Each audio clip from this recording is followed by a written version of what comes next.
joining us. You're now live. And we are now live. This is Senate Finance. This is the 19th of January. And today we're having an annual event for us to start out, and a pleasant event most years. This is Captive Insurance Day at the State House, or in this case, on Zoom. And Richard Smith, who's the president of the Captive Insurance Association, is here. Richard, are you I know some of the house is at the State House. Are any of your people actually there, or is this all Zoomed?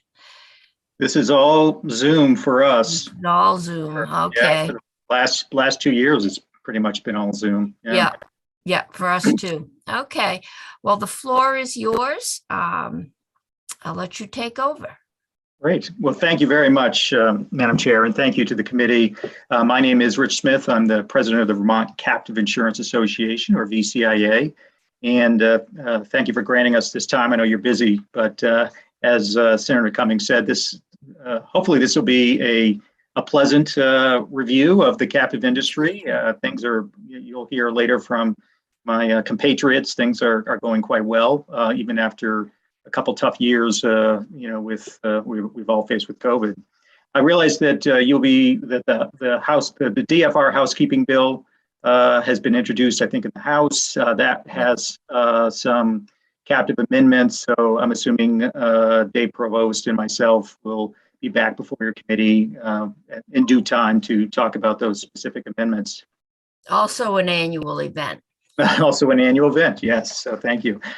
So today I want to just provide a very brief overview and update about the captive world for you, and I'll talk a little bit about VCIA, and then I will turn it over to Gail Newman, who is a board member of VCIA and a captive owner, and she's going to talk a little bit about the importance of her captive to her organization and why Vermont matters. I think it's always good to hear from one of our captive owners who are doing business with us. Brittany Devins from Vermont's Department of Economic Development. Brittany's going to give you a snapshot of the captive insurance marketplace, including some of the challenges that we continue to face, and some new challenges that we'll face going forward. And of course, Sandy Bigglestone and Dave Provost from Department of Financial Regulation. They'll be cleaning up and providing their input and some perspectives from the captive regulators. And so thank you again. I'd like to start with just a quick reminder. I think all of you folks are well familiar with captives, but just quickly, a captive insurance company at its most basic is a wholly owned subsidiary that provides insurance to its owners and only to its owners. They're licensed at the state level, and Vermont, due to its longstanding support and expertise in the captive industry, is one of the world leaders in the industry. I want to be right up front. Organizations form captives in Vermont not because it's the least expensive place to form a captive. We're not, by far, but they form captives here because they know they're going to get the best service. They're going to get the best regulators, the most experienced regulators, and quite frankly, the regulators who will pick up the phone when you call them and give you answers. That's a huge part of why Vermont remains the lead in the industry. VCIA itself, we're the largest captive insurance association in the world. We have over 350 member organizations, and our members are as diverse as Fortune 50 companies like Verizon and Disney, and 2 smaller nonprofit hospitals and housing associations. We also represent the many service providers who kind of keep the wheels on in the industry, both here in Burlington and elsewhere around the country. And they're an important part of why this industry continues to thrive. Our role, VCIA's role, is to provide legislative leadership. We provide education. We provide opportunities for information sharing and a network of support in order to continue the growth and health of this industry, both inside Vermont and throughout the country. We're nationally recognized as the leading captive association, and we're frequently positioned to address these challenges and opportunities that face the captive industry, not only in Vermont, but throughout the country. I often represent the industry itself when we have issues that come up down in Washington, in front of the U.S. Treasury and Capitol Hill. And because Vermont is really known, both the industry, the regulators, the policy support, we're known as the leaders in the industry continue to be the leaders in the industry. Past 2 years have been very challenging, as obviously everyone knows. Normally, we have a live conference in August every year in Burlington. We normally get around 1,100 attendees to that conference. It's the largest captive conference in the United States. The last 2 years that we've held the conference virtually, so it's been, had a real impact both in terms of our mission, getting in front of our members, but also, in terms of the revenue that we need to collect to keep our mission moving forward. So we're very hopeful and planning that this year we will be in Burlington live. And I think the whole industry is really excited to come together again and meet here in Vermont. So we're very excited about that. The state folks are going to report on some fantastic growth of captive formations in Vermont the past couple of years, notwithstanding the COVID. This bodes well, obviously for us as an association, but also for the industry overall. So I'm really bullish about the captive industry, especially moving forward. I think we have a unique situation here in Vermont that really is really can't be duplicated in other domiciles. And one, without a doubt, we have the best regulators in the world, and that's not a boast from me as being a Vermonter. That's my competitors telling me that when I go to captive conferences. They say, you guys have the best regulators in the world, hands down. And that makes a huge difference. I mean, 45 years of experience, know-how, as well as just a real can-do attitude, I think makes a huge difference, and people absolutely know that. We also, have knowledgeable and supportive policymakers, such as the Vermont legislature and a number of governors going back since Governor Snelling 45 years ago. This does not go unnoticed by the captive industry. They're always amazed at how much support we get from governors and the legislature when we have to make changes to our statutes or just to have general support for the industry. So it is a huge factor and a key to our success. And Burlington really has become a center of excellence for the captive industry worldwide. We have some of the most experienced captive professionals, within the borders of Vermont. And not only are they providing, their services to the Vermont captive industry, but they're being utilized by their companies to provide services worldwide. It's Vermont just has that unique ability or that uniqueness about it that brings that kind of attention to us. So before I invite Gail to speak, I just one quick thing I wanted to let you all know. I've announced I'm stepping down after 12 years as head of the association, and I want to really thank you all. It's been a pleasure to work with you, your committee, and many of the committees and legislators I've worked with over the last 12 years. It's a great industry. I've made a lot of friends. I'm proud to be a part of this kind of a stellar industry in the state of Vermont, and we'll have an announcement on my replacement really just right around the corner, hopefully in the next couple of weeks. So I just wanted to thank you for that, and thank you just for all you've done, to keep this industry thriving. I mean, as Senator Cummings mentioned, every year we come with a bill, we come with changes to statutes, and you give us the opportunity to bring that forward and make our case. And you ask great questions, you understand the industry, and it makes a huge difference to us. So I really want to thank you for that. So before I turn it over to Gail, maybe I could open it up for questions. Okay, well, I'd like to say, I think on behalf of the whole committee, we're sorry to hear you're leaving. I've worked with you as deputy commissioner and then followed you through here. I think whoever your replacement will be my third director to work with. But again, between you and David, what you've always done is help us understand a very complex and constantly evolving insurance market. And that's not usual in insurance. Insurance, until we did the sandbox legislation, other insurance are pretty staid. They don't change a lot. And you do. And I think I've always presented your bill on the floor. Maybe I haven't once or twice, but I've always appreciated the backup that I've gotten to help me understand so I can help my colleagues in the Senate understand. And I wish you well. Thank you. And we enjoy working with the captive insurance industry. As I said, there aren't many groups that come in and tell us how much they enjoy working with us. So, this is really a very pleasant and day for us. So thank you very much. Well, thank you, Madam Chair. Okay, and Gail, welcome to Vermont, even if it's remotely. If you skied, it would have been a great time to be here, but other than that, it's just cold. I appreciate the warm welcome, but I think there's some other questions. We want to address those first. Any other? Senator Bray has a question. I'm sorry. And Senator Sirotkin. Thanks, Madam Chair. Thanks, Mr. Smith. I want to ask a question, and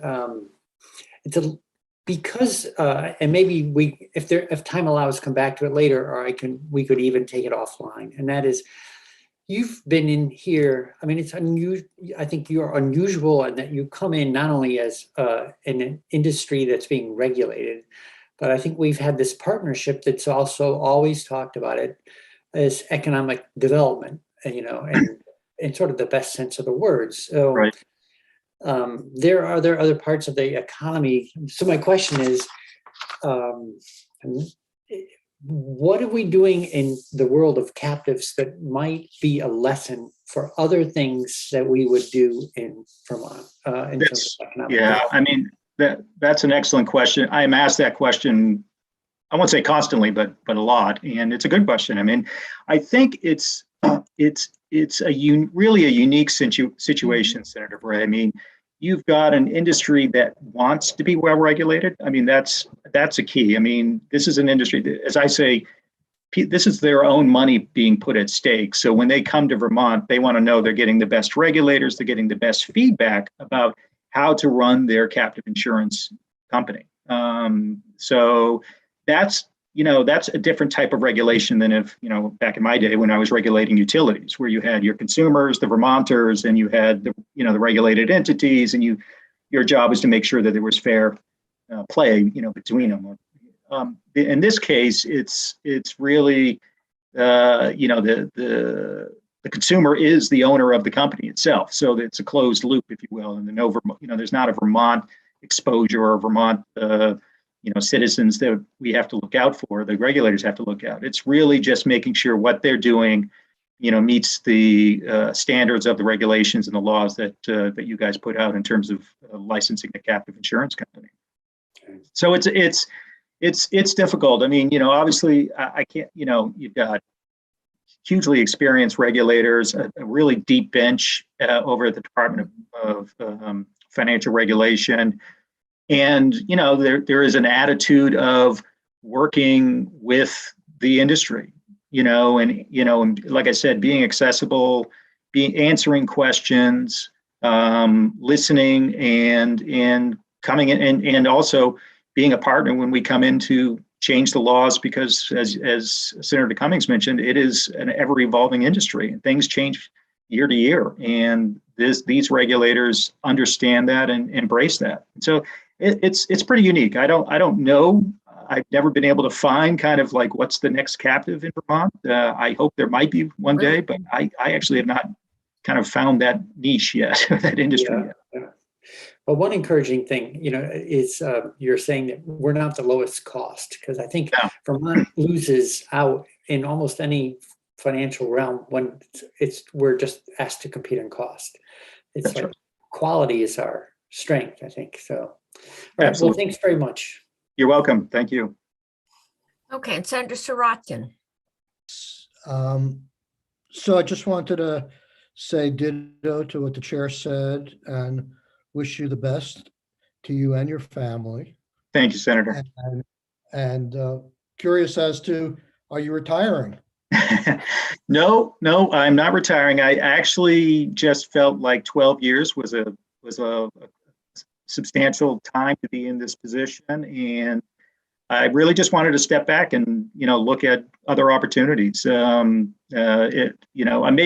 sure, like a lot of folks over the last 2 years, COVID focused my attention about my life and where I want to be, and so it just felt it felt right to make the next move. But as I told the board and my members, I'm in until we've got the new president up to speed, and I don't have another job I'm going to right away. It's really my job to make sure that there's a really smooth transition, and I think you'll all enjoy the new president when we're able to name the person. Thank you for all your service. Thank you, Senator. Senator Brock. We hear a lot about what a great job we do in Vermont, and I certainly believe that we do a great job. But my question for the association is, what can we do better?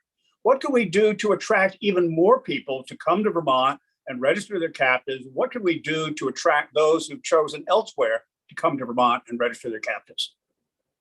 Yeah, that's an excellent question, Senator. And both the my association, my members, my board, but also working with Brittany over at Department of Economic Development, especially, and Dave and Sandy, we are constantly looking at things. How do we make sure we're competitive? And I know Brittany's going to talk a little bit more about that. So if I could, I'll shift that question to her. But know that that's a question that we're constantly discussing, and really, quite frankly, when we come to your committee to talk about the changes to the Vermont statutes that are going to make our laws more resilient, more streamlined, more flexible in the changing, evolving workspace we're in.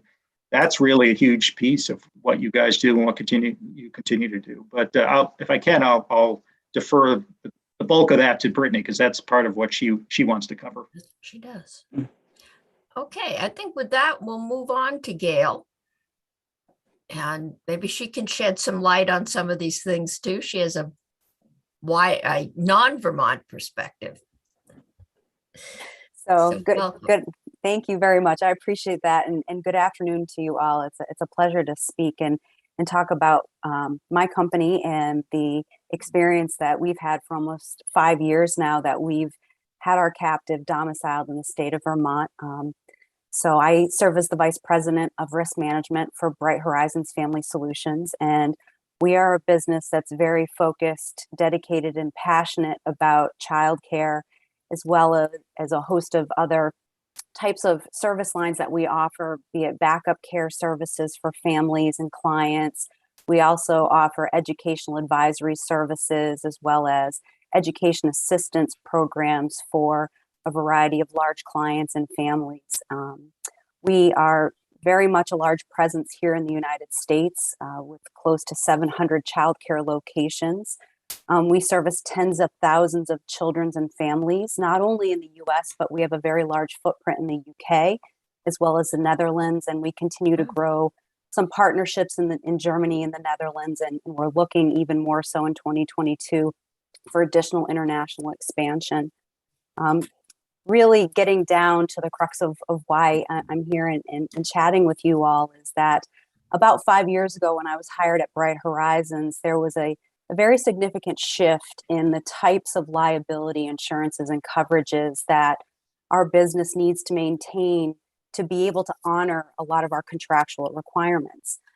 Just given the nature of the fact that we care for children, with that comes a lot of liability exposure. We too are a very highly regulated business. We have a lot of licensing regulations we need to abide by. COVID certainly hasn't helped. It's actually made us up the ante even more from a governance, risk, and compliance perspective. We've got a very heavy lift on internal controls and the governance portion of how we run our business. I was recently at a client symposium with one of our large mutual carriers who writes a very big book of business for us, and their CEO said, you really can't operate without insurance. And that really rings true, especially in the line of work that we do. We have to provide abuse coverage for the families and the clients in our care. And within the last couple of years, that line of coverage, carriers just don't want to underwrite anymore for a lot of reasons. There's incredible statutes of limitations, there's incredible exposure.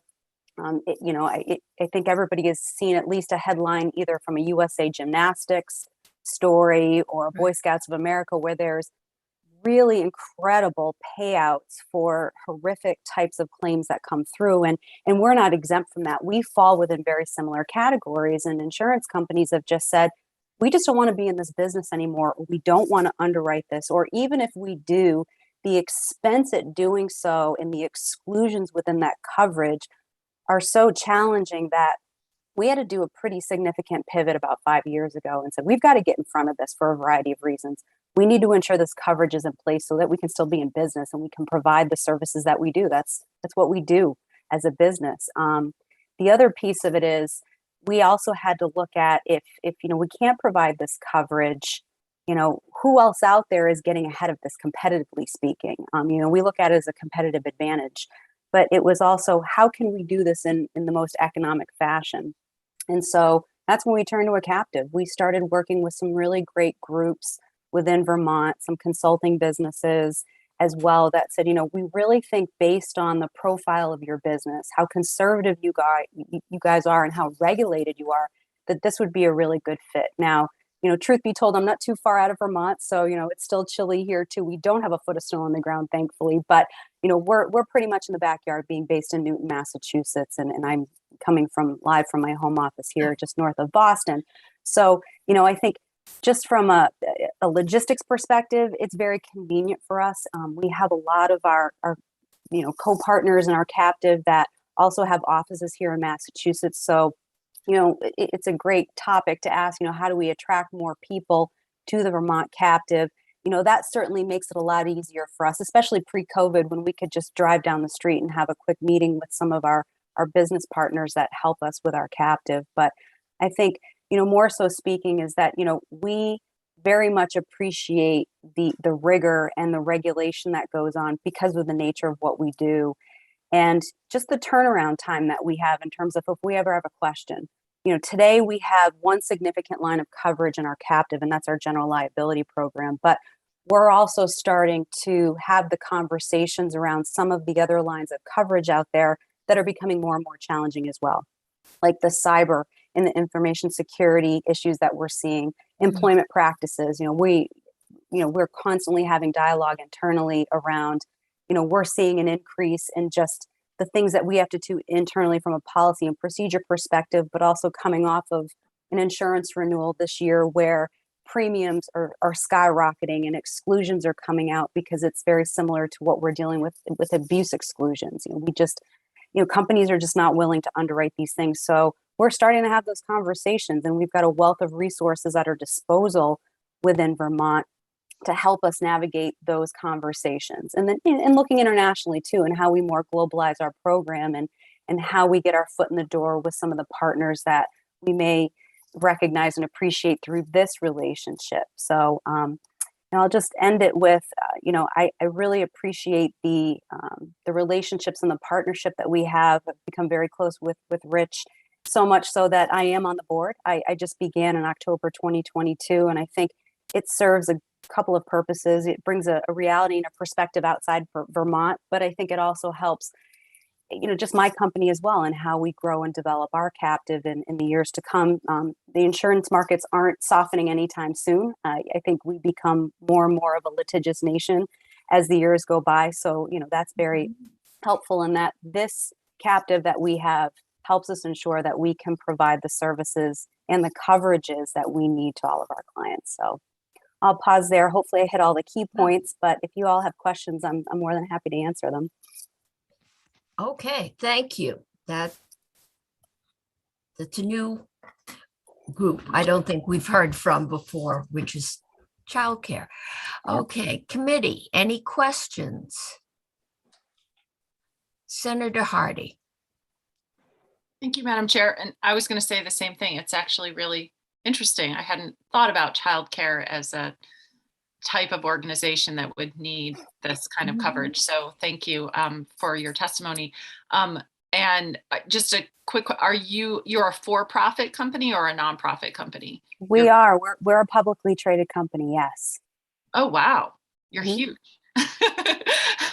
Well, anything you can do to help with the childcare crisis, which I'm sure you're already doing, but it's tough. It's a tough. Yeah, it's tough. I want to know how to make childcare better. So if you have suggestions, you can message me. Yeah, I'll add to that. There's a childcare crisis, but we're not exempt from the staffing crisis, and we were actually, experiencing, staffing shortages before the pandemic hit, and I think it really stems from, just even outside of childcare, we look at our schools, teachers are just really underpaid, and that is something that we've struggled with. And I think I'd look to all of you too. How do we shift that? How do we get to a point where we can start paying our educators more, because they're an incredibly important part of our business. They're incredibly important piece of our families and children, even outside of our business. And I think that's something we all struggle with. So if we can get over that hurdle, I think we're ahead of the game a little bit. But it's a great point. Absolutely. We're working on that. And Senator Cummings and I are working on the childcare thing. So thank you very much for your testimony. Very interesting. Absolutely. Okay, thank you. That was helpful. All right. I've lost my agenda. And next is Brittany.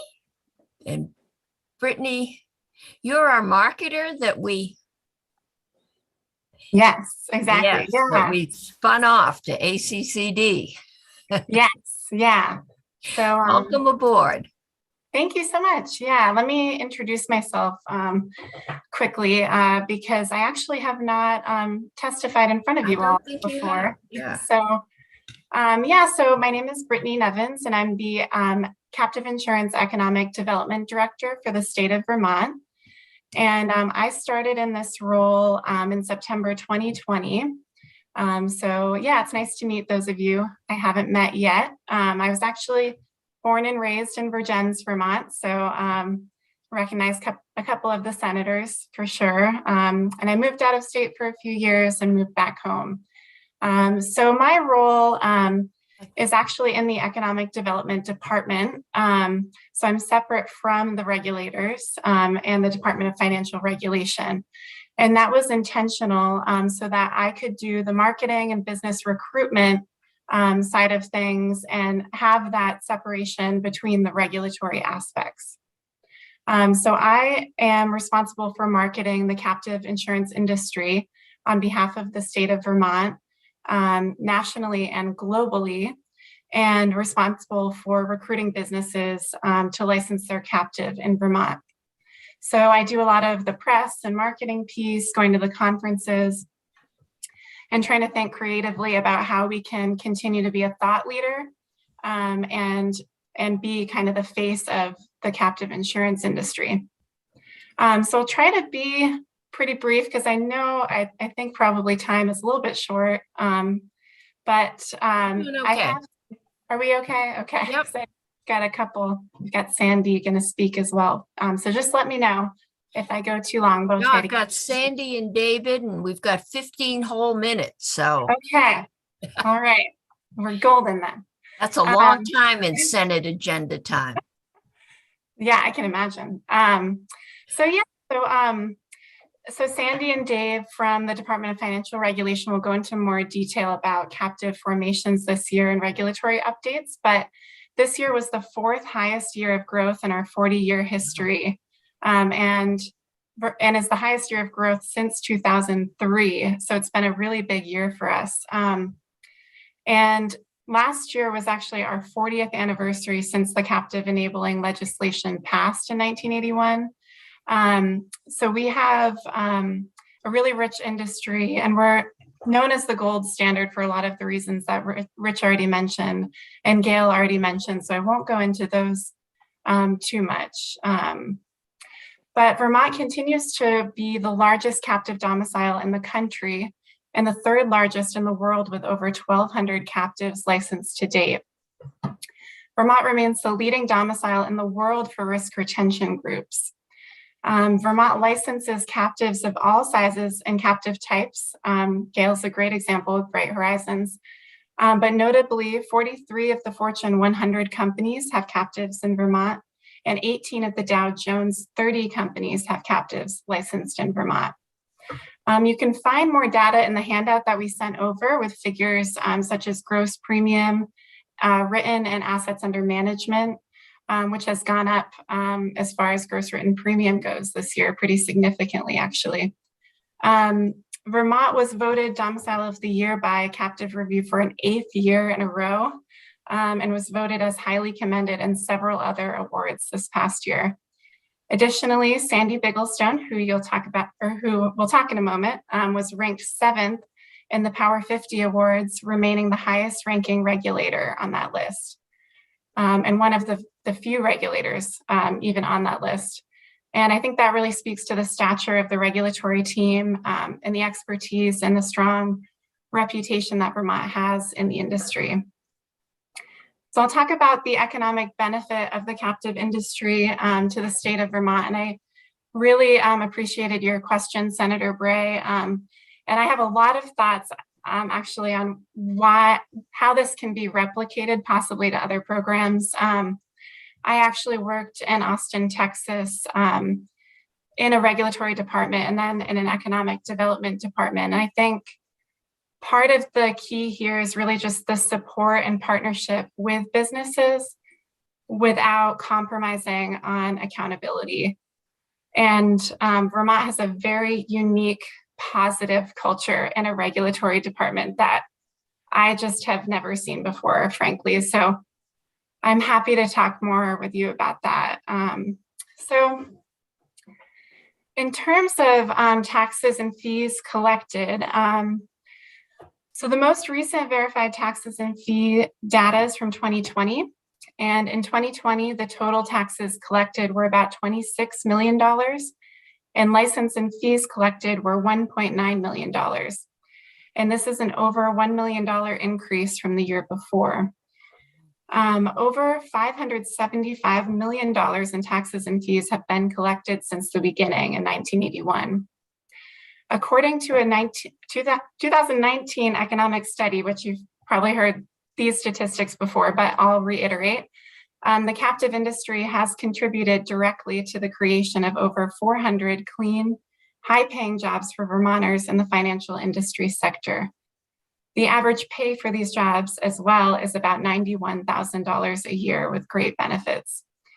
In non-pandemic times, as Rich alluded to, we often have captives and VCIA board members or members having annual board meetings that bring in ongoing tourism to the state throughout the year.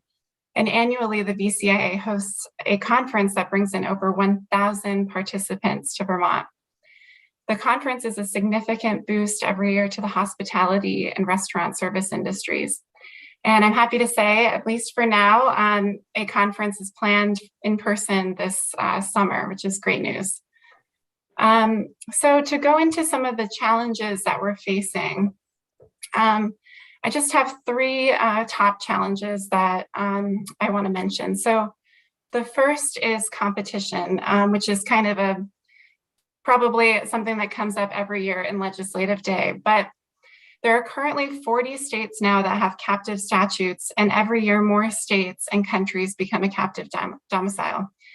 Competition remains a challenge with a handful of states and districts that are particularly active and have high growth, such as Delaware, Washington, D.C., North Carolina, Tennessee, Hawaii, and Connecticut are kind of the top competitors that are coming up in the United States. And on a global level, there are some countries that have been rising, such as Malaysia. Another challenge that we're seeing is an increased interest on behalf of certain states to tax captives who are doing business in their state. This could have an impact on where captives choose to license in the future. And then lastly, I've heard anecdotally since I started in this position that many folks in the industry have been facing a challenge filling available positions in their companies. And while that may seem like something that every industry is facing right now in the pandemic, this challenge started well before the pandemic in this industry, as there are more people that are retiring typically than those that are entering the industry. It appears that this, from what I can tell, is due to a lack of awareness about the industry and the benefits it provides. So to wrap it up, a few initiatives that we've been working on. So last year, as I mentioned, we celebrated Vermont's 40th anniversary in the captive industry. Because trade shows and conferences were mostly canceled again, we really had to work hard to think creatively. So we ramped up our social media and marketing initiatives and try to continue to think creatively about how to maintain our stature in this ever virtual world, considering that this industry is a pretty sociable in-person industry. One of the ways we did this this past year was through the creation of a series of promotional videos that highlighted what makes Vermont unique and featured captive owners, service providers, and regulators. So I will send you that link or get that to you so you can watch that video. As far as what I've heard, it's the highest quality video in the industry. And I think it really captures the essence of what makes Vermont unique. One of the videos we created and are finalizing specifically focuses on captives as a career choice. So we will be releasing this video along with a webpage that provides information and resources to those considering the captive industry as a career choice. This is just the beginning of intentional work we plan to do to address this challenge with folks in the industry and with educational institutions. So we really hope that this is kind of the first step to work ahead to solve this challenge. So if there's no burning questions, I think it'll be Sandy next, but I'll let you you take over, however you think the structure would be, but I'm happy to answer questions. Okay, questions? I'm not seeing any, so we will go to Sandy. I've got Sandy and Dave, and that's how you're on my agenda. If you've got a different, that's good, okay. Thank you, Madam Chair and committee members. I guess I will start and Dave can pipe in some thoughts. And, you know, I appreciate the time that you're giving us today. Of course, I am very pleased to be here. And as the Director of Captive Insurance at the Vermont Department of Financial Regulation, one of my primary responsibilities is with licensing new captives. So I'm a gatekeeper of sorts. I would like to give you a brief regulatory update on some of our activities over the past year. Our division, and Brittany, I think, really just spoke to how forward-thinking we need to be, even as, you know, marketing is one thing, but as regulators. And Madam Chairman, Madam Chair, you pointed out early on that this industry is constantly changing and evolving. So we also need to be very forward thinking. So we do strive to improve the way we regulate or to adapt to the changing needs of the captive insurance marketplace and making sure that our regulation is effective. Our staff is very skilled at looking at some of the things we've done for the last 40 years and determine what's still working and what we might need to change. So each year we do try to update the laws so we can continue to operate under the best standards. I'll also mention that the DFR remains fully accredited with the National Association of Insurance Commissioners.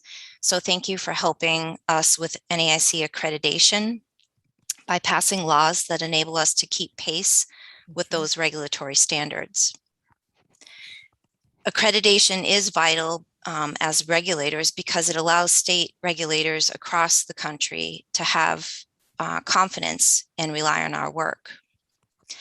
And speaking of good regulation, each new prospect that we meet with confirms that they want to operate in an environment with quality regulation because it adds value to their investment in managing their own risk and when gaining support for the captive from the organization's board or C-suite. So with that, I'd like to talk a little bit about our experience with new business coming into Vermont over the past year. You know, many businesses, as Gail mentioned, with much like Bright Horizons, they're challenged in the commercial insurance marketplace with increased cost of insurance, often for the same level of risk, reduced capacity or limits, and additional exclusions. This type of hard market cycle creates chaos for businesses who need coverage, but are concerned about the impact to their bottom line. This type of market also creates more demand for captive insurance, as we know. So we have been super busy. In 2021, we licensed 45 new companies and approved 41 new sell transactions. So in total, we have 620 active captives and 488 sell transactions as of year-end 21. Our new business isn't derived just from one type of captive or based solely on the needs of a particular industry sector. In fact, the new companies came from 17 different industry sectors, the leading ones being healthcare, real estate, and manufacturing. And captive solutions aren't just sought after by corporations, but many nonprofit organizations and others like long-term care facilities who benefit from the captive insurance space. Some of the trending lines, and Gail also mentioned, so this is a little repetitive, but it's trending, and we're seeing a lot more cyber interest in cyber liability and also directors and officers coverage. Also, a few years ago, you allowed us to accept captive business of insurance agencies. And because of the current hard market and the needs of agency clients, we've seen some activity with new formations by agencies. So, you know, Vermont has definitely been busy over the past year, but even now with so many other domiciles to choose from, we did experience our top 4 year. And some of those other high growth years were in 1987 with 51. And then during the hard market post 9/11 in 2002 and 2003 with 70 and 71. So 45 is really good. But of course, we know it's not all about the numbers, but the activity that we're experiencing is very, very positive for Vermont's economy. So thank you for your continued support. At this point, I will take any questions or turn it over to Dave for comments. Okay, any questions? I'm not seeing any. So Dave, welcome back. Thank you, Madam Chairman, and welcome committee, and thank you very much. It's nice to be back for, looks like I have maybe 1 minute left, so I will just comment that this, because this has been going on for so long, we are now into second generations of people, Vermonters in the business. I don't want to embarrass Brittany, but I will. I worked with her mother 30 years ago in captive management. My own son, my own son now works for a captive manager, as do some of the kids of people that used to work at DFR. So it's been a long-standing industry, and it really is still looking very bright. Even as I gotta say, we're getting stricter. We say no more often than we used to. There's just so many more opportunities for people to come here. And we really do try to stick with that gold standard of, you got to do it our way. It is called enabling legislation for a reason. It lets people do the business that they need to do. It lets them run their businesses in an effective way. Because without insurance, they stop. You just can't run your business without insurance in most cases. And so this really lets them take control of the insurance marketplace and work with the insurance marketplace. It's not a complete replacement, but it really is an adjunct to the insurance market that is no longer, in my book, the alternative market. This is part of the insurance world, and it's here to stay. Okay. We've become mainstream in 40 years. Yep. All right. Well, it's good to know captive insurance has helped keeping our youth in Vermont. It is. You can learn something from that. Okay. Any questions for Dave? Yes, I have one. Okay. I've got Senator Sirotkin and then Senator Hardy. I have the most basic question. I'm almost embarrassed to ask it. Is there any nexus required of a captive to get licensed in Vermont in terms of doing business here or having an office here or employees here? Yes, there is. And very few companies actually have employees. It's, you're a small insurance company with one policyholder. So very often there's only one policy. So you don't need a lot of staff, but the staff you do have, most of it is contracted employees in Vermont.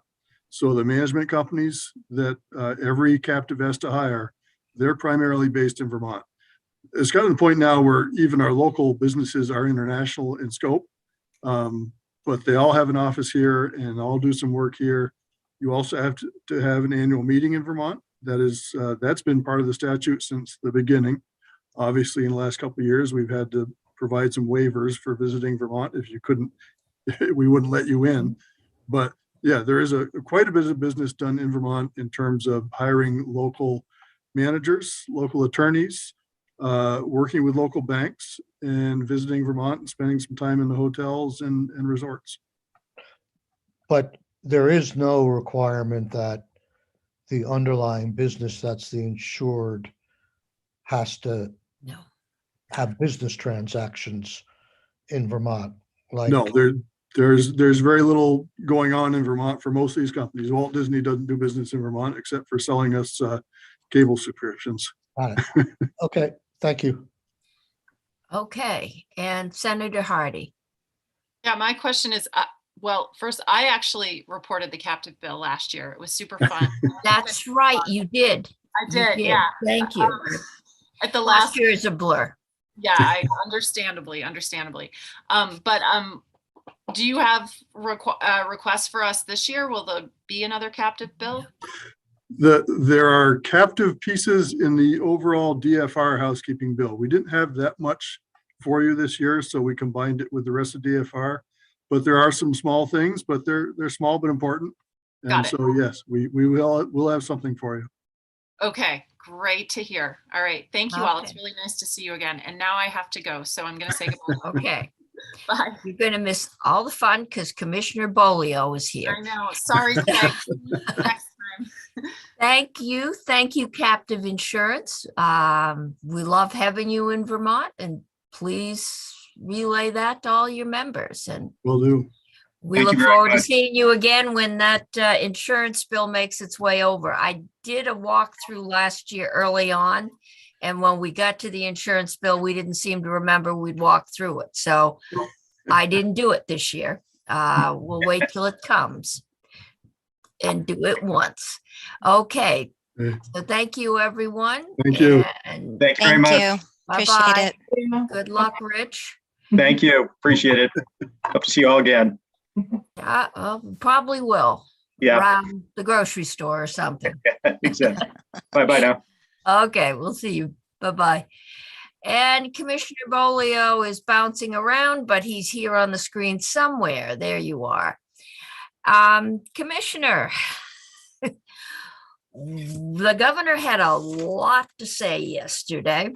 I heard the speech. I got a briefing in the morning. I've been taking notes, but I'm hoping somewhere you have a handout that you can give us a list of his proposed tax changes and that you can go through this now. I know the appropriations committees are working through this and trying to look at the impact of doing cuts now on revenues in those years, 2 years from now, where we aren't expected to be in such a balmy spot.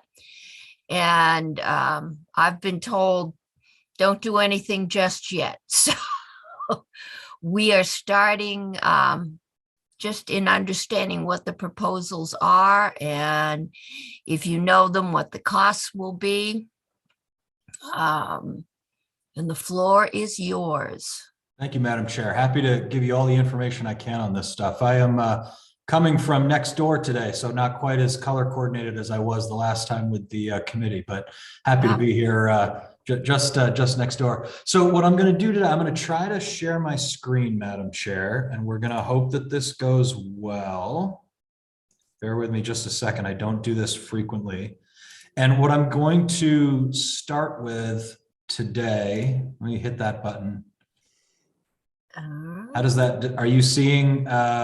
We are seeing, we've actually got like a split screen with, I've got wording, and then I've got a. That's not what I'm looking for then. Let me try again. And like not a spreadsheet, but a list, bullets. Let me try this. I think the bullets may be what you want us to see. How about now? Is it, yeah, it should be the fiscal year 23 general fund budget overview sheet. Does that look correct? I have that, and then there's like a standard spreadsheet with amounts. I've still got both of them. Yeah, perfect. Yeah, that's exactly what I'm looking for. So this okay. is and I'm going to see if I can make all of you go away so I can see the second half of the page. Yeah, so this is page 15 of the little budget book. Okay. What I normally, we're not in the State House, so no one was standing outside the chamber handing out budget books yesterday. Understood. Eventually they will show up, or we'll be able to access them. So what I plan to do, Madam Chair, is I'm going to work through this sheet today to talk through at a high level each of the initiatives. There are 9 different tax expenditures that have line items for the general fund. I'll talk a little about the governor's plan for the education fund, though we spoke about that previously with the December 1 testimony. And there's also a couple of things that I think are interesting from a tax perspective that don't have line items in the budget that I want to talk about. So certainly recognizing that this is one of many conversations that we'll have on these items. Yes. I'm also working on, I was in House Ways and Means yesterday on this same topic, and they had asked for some follow-up information. So what I think my plan will be is that I'm sure there'll be questions from this committee, additional data that you folks would like to see as well. And I'm planning to put that together into a follow-up document, because I think information that both committees are interested in may be of interest to the other as well. So I'll have a more robust handout probably later this week, depending on some of the follow-ups that this committee is interested in as well. But I'll work from this list today and have some details to speak about, and also the price tags that you see on the screen. So as you heard yesterday, and as I just mentioned, the governor is proposing a significant tax relief package. The top line number for all of the proposals combined is $51.5 million reduction in general fund base revenue. And it's really focused on a couple of areas that I think have a lot of overlap between the governor's priorities of who he's looking to help with this package, and also the groups of taxpayers that I think this committee and the legislature at large are interested in helping as well. So really excited to be able to talk with you folks and work with you folks about these proposals this year. And from the governor's standpoint, it's about a few different things, right? One is helping young workers live here and see a future here for themselves, help them put down roots. Another is helping middle income families not only survive, but thrive. And also allowing more seniors to retire comfortably with a higher quality of life. And then there's also a couple of proposals that I'll talk about that try to address specific workforce shortages for both nurses and childcare workers.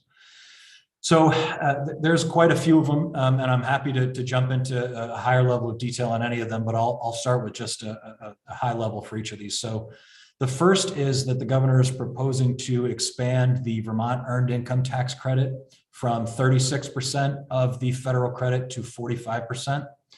As I'm sure this committee is well aware, this is really regarded as one of the best anti-poverty measures in the country, anti-poverty programs. Helps low and moderate income working class Vermonters, generally families, get a refundable tax break. And if we were to move the Vermont version of that to 45% of the credit, we would be tied with California as the most generous, fully refundable earned income tax credit in the nation. The second proposal that the governor is putting forward is to have a significant expansion for the Vermont Child and Dependent Care Tax Credit. This is again based on a federal credit that helps Vermont families across the income spectrum, lower income, middle income, even upper middle income, pay for childcare. It can also be used for elder care and adult disability care, but it's primarily used for childcare. And we have two different versions of this credit today in Vermont. One of them is for individuals earning less than $30,000 a year or married couples earning less than $40,000 a year. And that version of the credit is 50% credit and is fully refundable.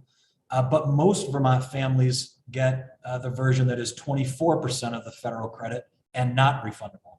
I don't have the exact numbers off the top of my head, but I believe the number that qualify for the 50% refundable credit is less than 300 taxpayers per year. And the ones who qualify for the ordinary 24% credit is between 13 and 14,000. So a big discrepancy there. And the governor's proposal is to increase the percentage that all families qualify for to 65% of the federal credit and make it fully refundable. And while Vermont has made it fully refundable up to 30 and 40,000, there are some instances where families may not be able to take full advantage of the non-refundable version if the credit exceeds their liability. This is one of the knocks on the federal program that up until last year when the federal government expanded it with ARPA, it was not refundable at the federal level either, and that was one of the knocks on the program. So in addition to helping Vermont families pay for generally childcare, it is worth noting as well that this was one of the programs that had been temporarily expanded in ARPA. So the federal government had expanded eligibility for this and also impact to this credit. And that did not get extended by Congress in any bill so far. And even in the discussions on Build Back Better, extending this expansion of the federal credit has not been part of the discussion so far. So one of the aims here in the governor proposing to expand the state credit is to help offset some of that loss that families are going to feel with the federal scale back. And then the third one that I'll talk about before pausing briefly, and all of this I apologize for not making clear, is under the governor's initiatives sources, the third line. These are all grouped together because of the way that they interact. But the third part of that proposal is to increase the thresholds for Vermont's Social Security exemption by 30,000. So again, Vermont has an existing exemption on Social Security, and that applies to single people who are under $45,000 of adjusted gross income and married people under 60,000. Those groups can each get a full exemption, and then it phases out over the next $10,000 of adjusted gross income. So this proposal would move those thresholds to $75,000 of adjusted gross income for single filers and $90,000 of adjusted gross income for married filing joint, would keep the phase in. And this is to try to not only just help seniors retire more comfortably and with a higher quality of life, but bring us more in line with other states. So most states don't tax Social Security at all in their income tax system. And then a number of states also offer what Vermont does, which is partial exemptions based on filing status, based on income. But most of those partial exemptions are also more generous than Vermont's current law is. I think there's only 2 states that I'm aware of. I think it's Nebraska and Connecticut that fully tax Social Security. So most are offering a little bit more than Vermont does. This gets us closer to where those other states are. Now, all 3 of those programs together, as you can see on the budget summary, reduce general fund base revenues by $21.2 million. A question I'm sure this committee will have is one that others have asked. It's a good question, which is, why are they grouped together? Why aren't we seeing individual costs for that? And it's both simple and complicated. The simple version is that because there's a fair amount of overlap between who can receive these credits and deductions. Costing them out individually comes up to a different sum than costing them out together. And even the Social Security deduction does have some overlap with particularly the child independent care credit, because that credit can be used not only by younger folks who are taking care of an elderly parent, where the Social Security income might end up on the return, but also folks who have mixed families where one person is retired, another person is working, and perhaps they have an adult disabled child that is qualifying for the credit. So I can give you some details on it, which is that the Social Security makes up about 9 to 10 million of that 21.2. Pardon me, I lost my numbers on this. The Social Security makes up about 9 to 10 million on that 21.2. The earned income tax credit expansion makes up about 7 million, and the child independent care credit makes up about 5 million. But again, costing them out individually changes the numbers a bit. Madam Chair, if it works for you, I'm happy to pause on each of these lines, or if you want me to just power through and take questions at the end. Committee, any questions at this point? You have to holler, I can't see you. Michael. Yeah, Michael, go ahead. Thank you, Commissioner. So what would the $21 million, those grouping of three, raise to if you did all three separately? I mean, it would be important for us to see that, obviously, if we choose to do one or two and not the third or whatever. And I'm trying to understand in my mind, but I'm freezing up as to why they wouldn't be cumulative. Does a change in from one enhancement to credits negatively affect an enhancement in another category if there is some overlap? Yeah, it's a really great question, Senator. So it's not that doing all three negatively impacts one of the other credits. It's that there are interaction between these credits under current law. So for instance, right, today, the child independent care tax credit is not fully refundable for most families, right? So if you just cost out what a change to the earned income tax credit would be, it's going to interact with the current law's child independent care credit, which is not fully refundable, in a different way than if you did them together, where they're both fully refundable. Now the taxpayer is getting the full benefit from both. All of that said, if you individually cost these out, the sum is about $1 million more than it is on this sheet. However, remember, if you were to do two of them, if you were to do just one of them, we can run what those numbers look like. And certainly happy to come back with that. But it's not a significant difference, but it is a difference. That's very helpful. I didn't think it would be too much overlap. That's good. Okay. Yeah, I mean, the fact that we would be making the child independent care credit fully refundable is a difference. I will also say one of the other elements is that the child independent care credit today is available for non-residents, which actually doesn't make a lot of sense to me. All of our credits like this are only available for residents. So this proposal makes it only available for residents, which does have a slight dampening effect on the cost, right? Because there are not a huge number, but some non-residents who are taking this credit today. Thank you. Sure.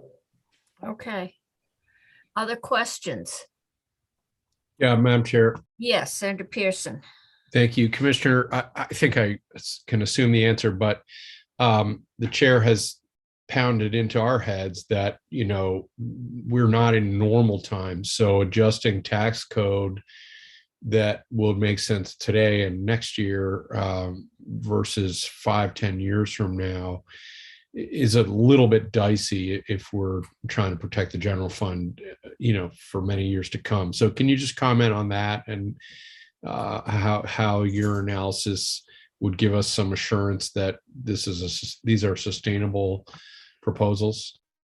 Yeah, so Senator, let me make sure I'm understanding your question. Are you saying, can I speak to my confidence level that the forecasts are correct? Or are you asking me to speak to sort of the future of the general fund forecast about making sure it's responsible to offer tax relief right now? Or are you asking both? Well, I guess a little bit of both, but these are not temporary proposals, right? That is correct, yeah. Right. So what assurance, understanding today's revenue picture and trying to predict where we are in 5 years is very difficult. And so but you must, have you done that here? I mean, you're suggesting these be in perpetuity, and so therefore draw a reduction in our revenue in the out years, and what gives you the confidence that that's sort of a sustainable approach? That's what I'm trying to get at. Yeah, sure. So let me take a stab at that. So, and I can try to hit both of those questions. Let me take the question about the forecast for these numbers first, because I think that's a little bit of a shorter answer. So certainly an agreement that tax year 20 and 21 are not necessarily normal years, but thankfully the software that we use to model proposals like this is currently working on 2018 data and is being updated to work on 2019 data, so more ordinary tax years. So I do have some confidence.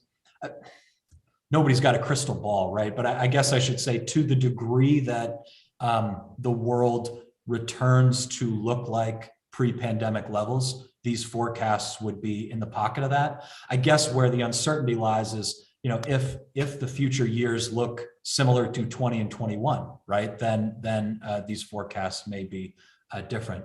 But let me try to speak more generally to the idea of, there's uncertainty in the future of the general fund. How can we be sure that it's responsible to offer tax relief?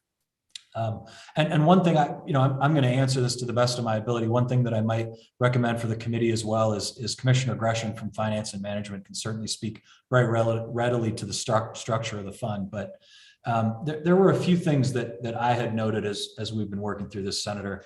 As I look at the sheet, and I'm trying to make sure that I'm going to be looking in the right place here.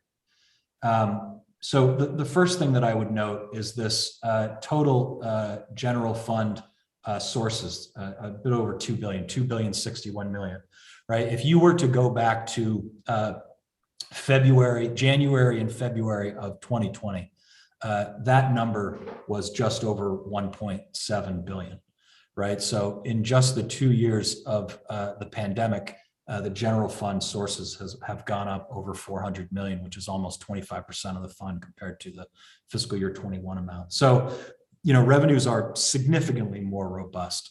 And as you look at the e-board forecasts for the out years, again, the economists don't have a crystal ball either, but their projections are not that revenues will collapse, but that the rate of growth may slow, right? So it's not as if the projection from them is that the general fund is going to see a significant rescission. A couple of other things that I would point out. One, and I'm not saying that this is a reason why tax relief is necessarily viable, because you don't want to dip into reserves, but the governor's recommended budget is proposing to continue the general fund stabilization reserve at 5%, which this bottom line, whoops, I'm sorry about that, highlighting that, this bottom line of about 18.6, that's much larger than in a normal year, in my understanding. And that's just, again, because of the differential in size of the general fund. And while Commissioner Gresham just can speak to the details of this much more readily, my understanding of adding up all of the different reserves shows that the state of Vermont has over $400 million in reserves. And so, again, not that you'd want to offer tax relief that requires you to dip into reserves, but there is significant funding for a potential future rainy day. And to sort of expand on that concept, one final interesting structure in this budget is, you'll note on these two lines here for one-time expenditures, it totals, let's call it about $111 million. But when you go up to look at the carry forward from fiscal year 21, there's only $77 million in one-time money. Now, the governor is always careful not to have one-time money funding base needs, but you actually have the opposite in this budget, right? Which is to say that there are one-time expenditures being paid for with base revenue. And so there's a number of reasons for that, but one of them, I think, again, is to help buttress against the potential that future revenues are not as strong as they are now. And the idea would be that, if it turns out that the general fund is not as robust as is forecasted, the fact that you have expenditures that would expire on this and have additional base revenue, hopefully make future decision-making on that easier. And we believe provides, again, more option and responsibility to be able to offer tax relief. Did that get at the question you're asking, Senator? I want to make sure I'm hitting what you're looking for. Yeah, I think so. And what about in the Social Security rebate or forgiveness of that income?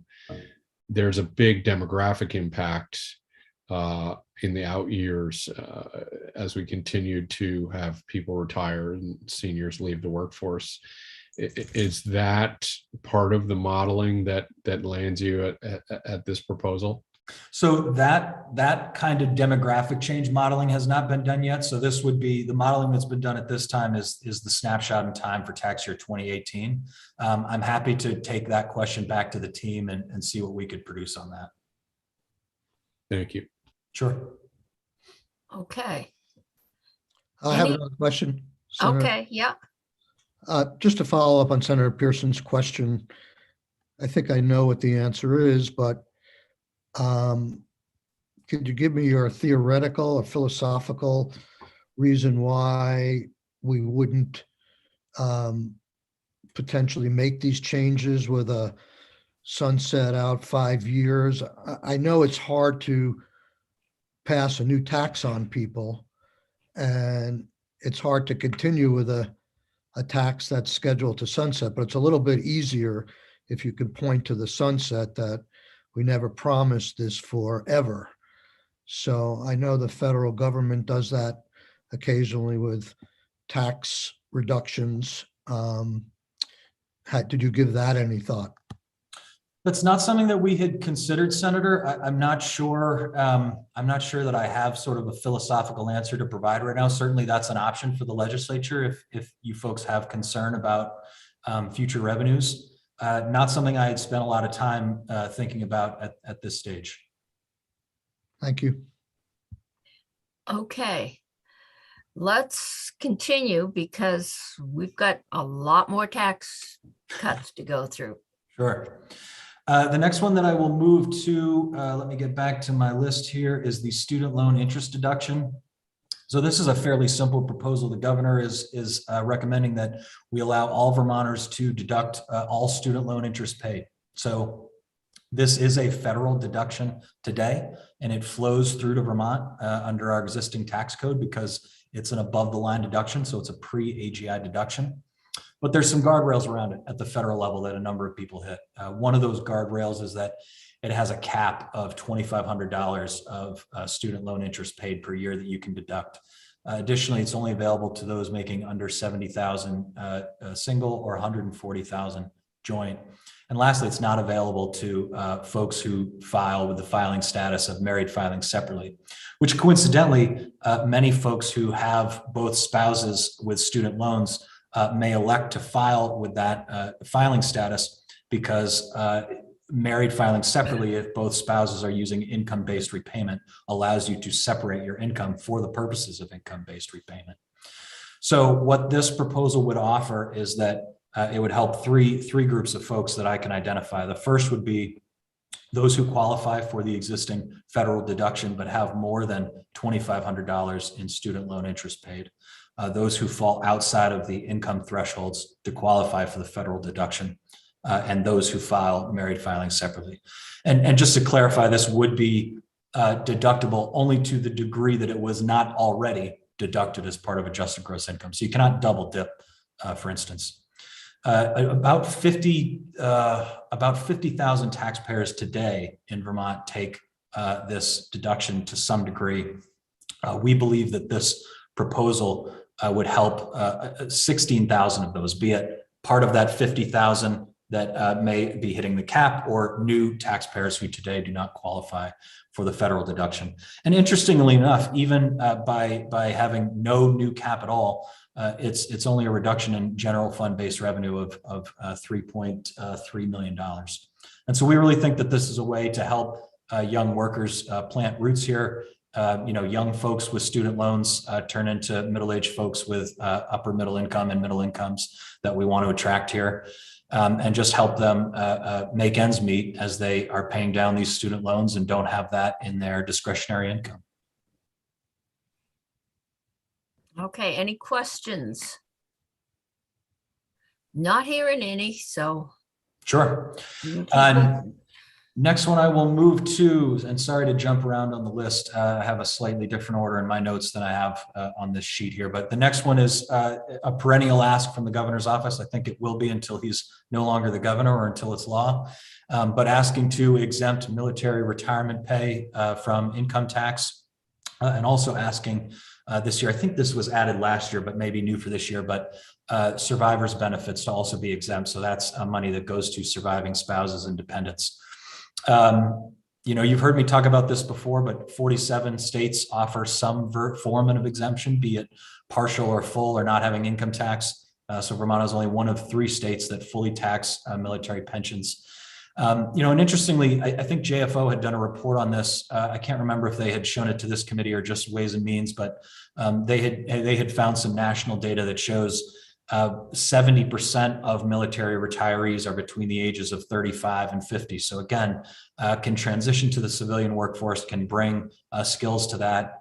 And it's not just about workforce for the governor, right? It's about affordability for this population. It's also about celebrating the service for these folks, but workforce is definitely a piece of that. So in total, that would reduce general fund base revenue by 3.1 million. The addition of the survivors benefits is really a small piece.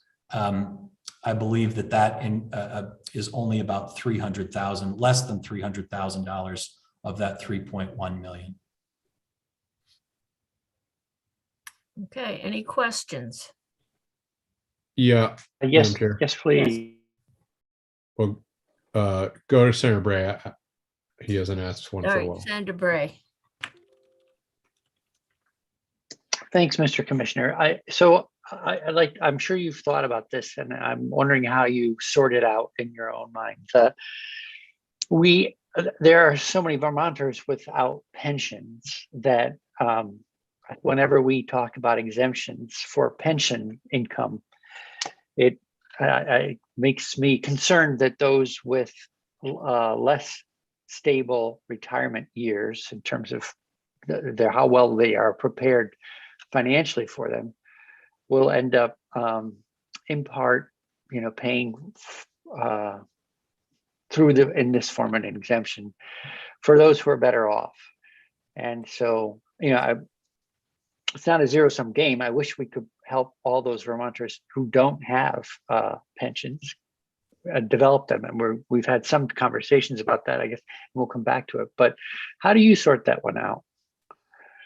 Yeah, so I think you've highlighted it even in part of your question, right? Of wishing you had resources to do everything. Part of what we have to debate in public policy is where to devote those resources. This is an issue that's very close to the governor's heart, and so this is a priority for him. One thing that you had in your question that I can't fully answer, we have data on the number of retirees that are enlisted versus officers. I don't have the amount of income that is paid to each of those groups, but I know that that's one concern that's been brought up in the past, is that, well, if this is all going to officers, that's not necessarily progressive. Again, I don't have the dollars, but I can say that the majority of retirees are enlisted folks and not officers, which I hope speaks to some of that. But recognizing it's an exemption, the dollars that are going to each group is important as well. I don't have that, but yeah, it's a perennial debate, right? We have limited resources, where to put those. This is certainly a priority for the governor and has been for many years at this point. I suppose the other piece of it is workforce, right? I mean, if these are people who've had a career and they have skills, and to the degree that they're making a post-service choice about where to live, I could see an argument being made to retain the skilled members of the workforce. Yeah, it's one of the distinctions between, I think, civilian retirees and military retirees, right? You can qualify for the military pension after 20 years of service, which is why they tend to skew much younger than folks who are retiring from a civilian career. Thank you. Sure. Okay. Senator Pearson, did you have a Yep. question? Yep. Thank you, Commissioner. When you cite that other states do this, there are, broad exclusions from paying income tax in Vermont for people that don't make a lot of money. And so one of the challenges compared to the talking points is that, in fact, when we're looking at Social Security income, when we're looking at this kind of military retirement income, if that's the great bulk of your income, we're already forgiving and not asking you to pay taxes, up until whatever it is, 42,000, something like that per filer. So when you're talking about the comparison, are you able to give me some confidence that the impact for a person earning a military pension is, as you state, sort of all or nothing in terms of these other states? Or do most states have that kind of easing into the income tax structure? That's not my impression. So I wonder if you can just help us really do a comparison in terms of the impact versus the just standalone policy, if that makes sense. So I can say that level of analysis to compare the states at that nuance has not been done. I'm trying to think through what we could produce to try to help respond to that question. I think let me take this back. I'm just thinking out loud, but I mean, my gut would be that to do the level of state by state comparison you're asking for would probably be quite onerous, and what I think may be as illuminating or close to as illuminating, that's more reasonable, that may be possible, is for us to do some analysis of the folks who are within Vermont to see if they fall into those other exemptions and things like that you mentioned. Let me take that back, Senator, and do some thinking on it. We have not done that analysis that you're asking already. I appreciate that. Thanks. Sure. Okay. Any other questions? Can I ask a quick follow-up? Sure. Yes. Senator Bray. So this is a beginner question on pensions and retirement benefits.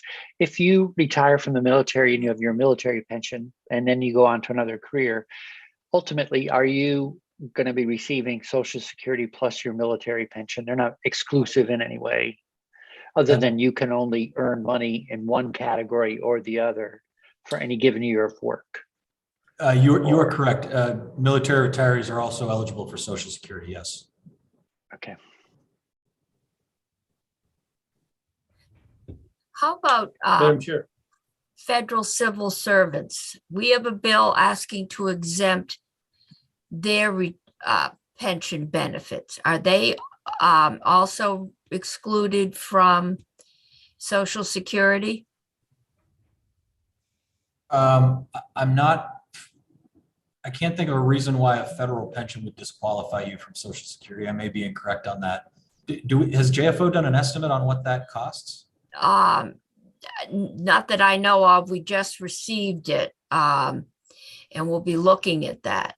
But I know there are states. I know when I worked for the town of Framingham one summer, I didn't pay Social Security because they were one of those exempt groups that had their own pension set up, and that historically there are groups that don't pay into Social Security because they have an alternative pension system, which goes back to when we started. But I'm just wondering, I'll be interesting to see how many of those are still left. Yeah, if any. That's one I'm not familiar with, Madam Chair. Yeah. I apologize. I know there were things that were exempt, and at least many years ago, the town of Framingham, Massachusetts was one of them. I believe the state of Massachusetts employees may have, but I stand to be corrected. I'm just wondering how big a door are we opening? So. Well, I mean, one thing that's worth noting on this, Madam Chair, is I know often when this discussion happens too, there's some concern about equity across other professions, teachers, firefighters, things like that, of state pensions that folks would want exempted.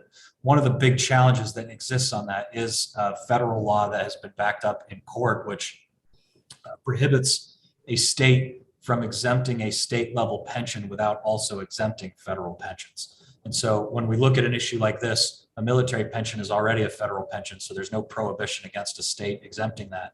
But if, for instance, the state of Vermont wanted to exempt all state teacher pensions, it would have to exempt at least like pensions at the federal level, but many states just exempt all federal pensions at that point. Like, so for New York State, for instance, exempts state teachers' pensions for New York, but it also exempts all federal pensions. I don't know what the price tag on that would be, but my gut is that it's significant. And so More that's than why we many have. states haven't necessarily taken the step of exempting state level pensions because of that anti-discrimination clause in federal law, but they have exempted certain federal So we pensions, can't like discriminate against them, but they can discriminate against us. It's interesting. Okay. I don't write that rule, Madam Chair. Neither did we. All right. Let's, did I hear one more question? Madam Chair? Yes, okay, I think that's. I had two. Yeah. Yes. Yeah. I had Turn two it questions. One was the enlisted versus the officers in the level of pay, which I asked last year or the year before. And the other was the question I've asked in previous years and still haven't gotten an answer is, how do the number of retirees that Vermont gets, do they outnumber other states based on the number of people in Vermont who served? Are we getting more than our share? And I would like to know that before we start giving pensions away, to see if maybe we don't need to do that because we're getting more than our share under the current system. So could we get an answer to that question, please? Yeah, so Senator, I'm certainly going to take back the amount of money going to enlisted versus officers to see if we can get that. I think that Joint Fiscal Office has done an analysis before, a percentage of military retirees by state. One other element that I would add into that, right, is, and this is always the billion-dollar question of tax policy and incentive policy, is there's not necessarily a full causal relationship, and it's hard to prove the counterfactual, right? So whether Vermont is getting an outsized share or not, who's to say how many more Vermont would get if we were to exempt this or not? We certainly hear from folks saying that they are savvy about what different states are offering them in terms of tax packages, and that this is an area that creates challenges for some folks. There are multiple websites, right, that talk about military retirement benefits and the states that tax them and the states that don't. So, it would be difficult for me to look at data, whether we're in line or not, and say with certainty that it will change things. And that's part of the debate of public policy. But as we know, there are other elements that go into somebody's retirement decision, and certainly offering another financial incentive for some folks who are going to run the numbers is going to create some benefit there. I just can't say exactly how much. Madam Chair, that's Yes. correct. Who's to say that we're going to pick up more people or not? And if we picked up 10% more veterans, but we had to forgive 90% of the veterans' current retirement benefits, that would be a losing proposition. So perhaps we could get an answer to that question. Okay. And once we get the answer, then we can say, who's to say what benefit it would actually do? Yeah, so, thank you. So I can speak. I mean, first of all, let me just say, from the governor's perspective, this does not need to be a net zero proposal from his perspective. From the legislatures, maybe it does, but the governor is interested in proposing this not only for attraction of additional retirees, but also just rewarding folks for their service and providing additional affordability on that. I can say that maybe speaks to this a little bit, Senator. And I may not get the exact numbers, but I'll be darn close. I believe that the report that JFO had done on this last year essentially said that if an additional 640 military retirees moved to Vermont, this would be a break-even proposal. I believe we're in the neighborhood of about 4,000 now. So it's between a 15 and 18% increase to break even, which from my chair sounds distinctly reasonable. that doesn't sound like a crazy number. So again, to the degree that it needs to be a break-even proposal from the legislature, that certainly feels within grasp. Okay, we will. Madam Chair, Yes, Madam Chair. I'm going to start moving us along, but yes. My question to Commissioner Bolio. Wait, Senator Brock, I'm going to let Senator McDonald finish and then I'll go to you. Oh, I'm sorry. I can't see anybody. For those of us that were drafted and did not receive the GI bills that were meaningful in any way and were unable to get credit for our military service in the jobs that we had, the thank yous have been a long time uncoming. So maybe there's some equity issues there that's clouding my perception of this, but they're not going to go away without some explanations. So thank you very much, Madam Chair. Okay, Senator Brock. Commissioner Bolio, regarding your recollection, and again, we need to look at the actual JFO work, on the issue of break even, was it break even over what period of time? Do you recall? I think it was just if you get an additional 640, I mean, let me phrase my answer in a different way. They did not have over a period of time, right? But in what those folks would bring in annually, the proposal would pay for itself with an additional 640 folks. So let's say, excuse me, that it took you 5 years to get that. It would be a net revenue loss for those 5 years. In 5 years, you would break even. And then if you got 641, you're gaining a little bit every year, right? And then everything that you get over 640, presuming that that's the correct number, starts to be a net positive for state revenues. So again, to the degree that we believe that this proposal can, from my chair, a reasonable number of an additional 15 to 18%, you could get to break even in the course of a few years. And do you know whether or not that analysis included dependents and dependent income? That is something I don't know, Senator. Boy, I don't want to misspeak. My vague recollection is that it was looking at sort of the average family unit and the economic benefit that those folks are bringing in and the tax revenue from that. But let me defer to the JFO work on that. I don't want to misspeak. Thank you. Okay, thank you. Let's move along. Sure. I've lost my place, Madam Chair. Let me find it. But whatever comes after military pensions. So I'm going to shift focus to two of the workforce credits that I'm highlighting here. Yeah. The first is for nurses, and certainly I think that everybody in this committee is distinctly aware of the crisis that we have in the nurses workforce right now, particularly exploded over the last year. And so this is a proposal to offer a flat $1,000 fully refundable credit available to RNs, APRNs, LPNs, LNAs, and nurse educators. And I do, folks in this committee may remember that the governor has proposed an income exemption for nurses for, I believe, the past 2 years. And we had good debates in this committee and others, and the legislature did not look favorably upon those proposals. And so we took the worries and criticisms that we heard from the legislature and went back and tried to restructure this program that I believe is in a way to credibly respond to some of those worries. So one that we had heard was that an income exemption was not as progressive as a credit, because a credit, if it's fully refundable, can offer more impact to those at the lower end of the income spectrum. So we restructured it to be a refundable credit. We had also heard worry in the last version of the proposal that it had required the nurse to be educated in Vermont.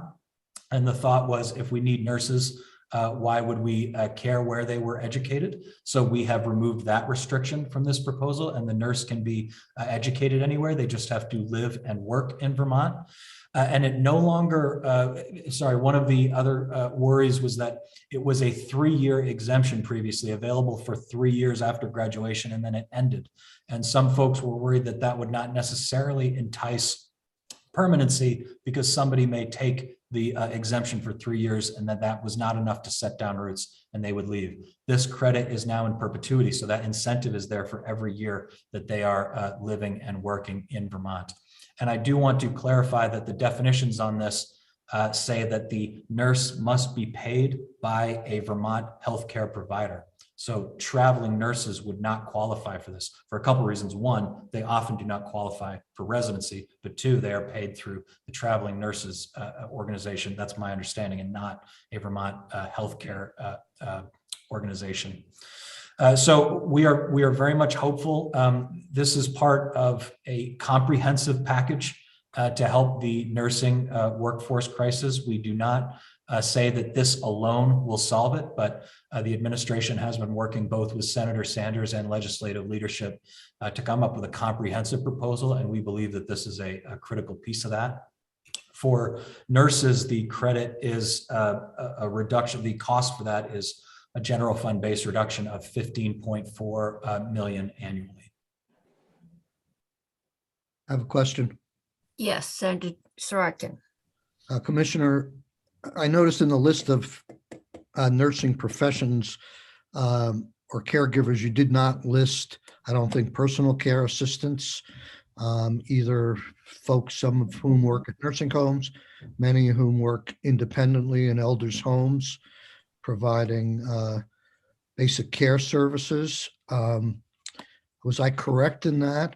And is there any way of costing that out? We're hearing more and more that there's problems in those areas. And I remember when we worked on the minimum wage bill, part of the reason we couldn't get it through the House was because people were so underpaid in those professions that they wanted, they said they couldn't afford to increase their minimum wage payments to these people. So they're clearly very low income, and they're definitely a core part of our healthcare delivery system to elders, especially. Yeah, so Senator, I can't at all declare myself an expert on the different licensures in this workforce. So I think what I'd like to do, if it works for you, is perhaps we could connect offline and make sure I'm understanding the population you want us to look at, and I'll work with our colleagues at across the administration who have expertise in this area, and then get back to you on where we think there might be folks who do not already fall into this definition, and then what that would take to cost it. Well, if that works just for to you. quickly avoid that offline conversation, just connect with the Department of Aging and Independent Living and talk to them about personal care assistance. Sure, I will make sure to do that. I guess, Commissioner, that begs the question that we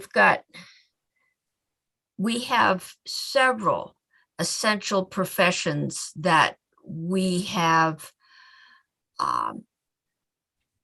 high vacancy rates. And again, once we start doing tax rebates, how do we pick and choose? If we up our graduation numbers and in 3 years, we have more than enough nurses, or 5 years, but we don't have any teachers, or we don't have any mental health workers. We're opening a door here, and I think what we're trying to figure out is this the best way, and how do you to show respect for these professions or to reward them, and how do you can do that for I don't know how many years, maybe forever if we don't ever up wages and working conditions in some of these programs.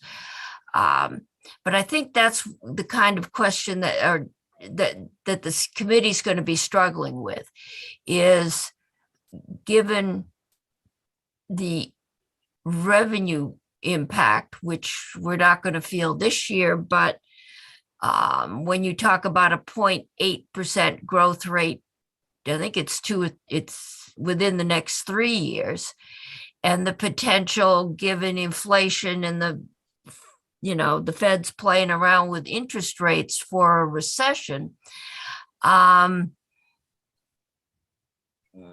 it's trying to figure out what's the best way to support and reward the professions that we need, and at the same time ensure that we're going to be able to provide them with the services they need while they're living here.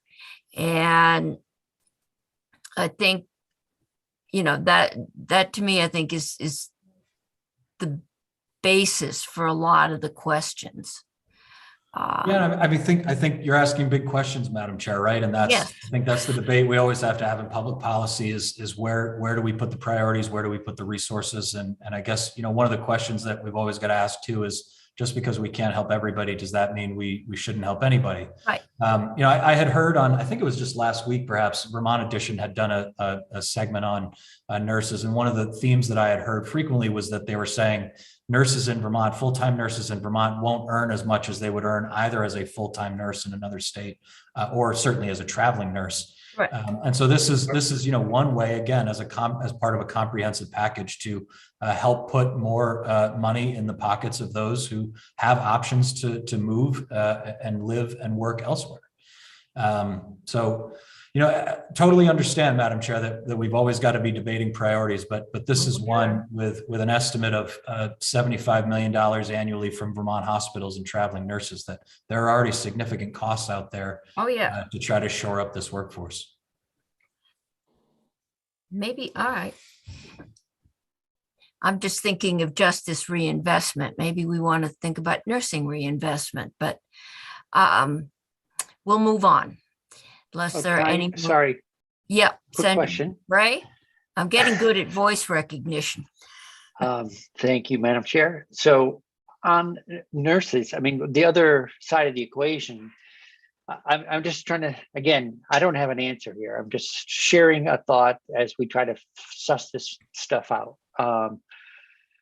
Another way of addressing nurses looking at opportunities is to hospitals could increase their pay, as opposed to the state reduces taxes on their pay. Now you could say, well, we're not in charge of the hospital, so therefore that's not a way for us to influence things. But Okay. I'm going to stop there because I know we need to keep going. Yes, and I've just received a note saying we're scheduled for break at 3:15 and it's now 3:13.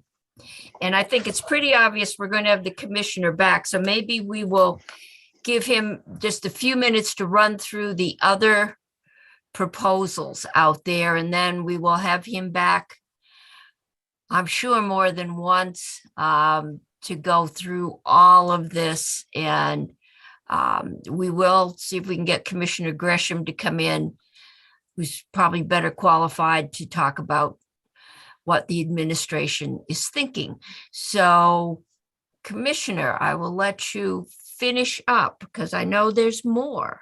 I'm happy to speak quickly, Madam Chair. And we are nearing the end.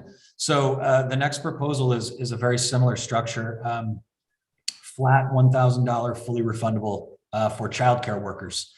And this is recognizing the dichotomy that childcare is both very expensive for families, but also that the folks who provide that childcare are not usually particularly well compensated. And so let's offer a credit to these folks, both to incentivize additional people to come in, but just to help these folks make ends meet that we entrust to take care of our kids. And as we were modeling this, our projection is a $5.5 million reduction in general fund revenue. We believe on average, this would wipe out the entirety of an average childcare worker's Vermont income tax liability. So not only would they get back all of their withholding if they had any taken out, but in many cases, we think that this credit would also surpass their liability by $100 or $200 in many cases, and they'd get additional money back from my department.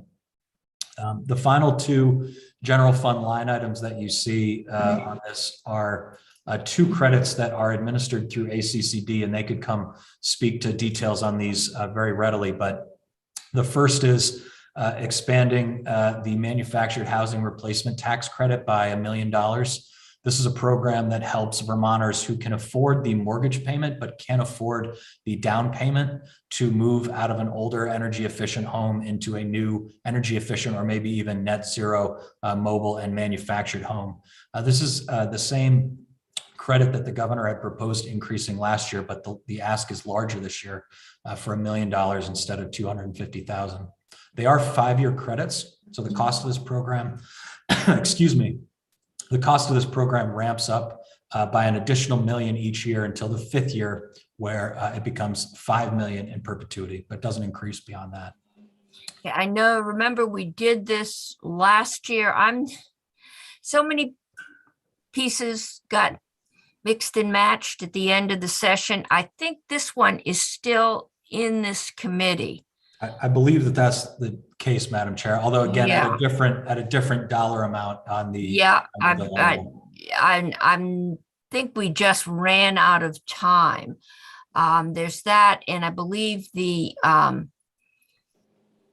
property transfer tax increase is also still here, and the manufacturing tax or tax exemption for accessory production equipment, the ventilator that keeps you from breathing in granite dust and prevents white lung.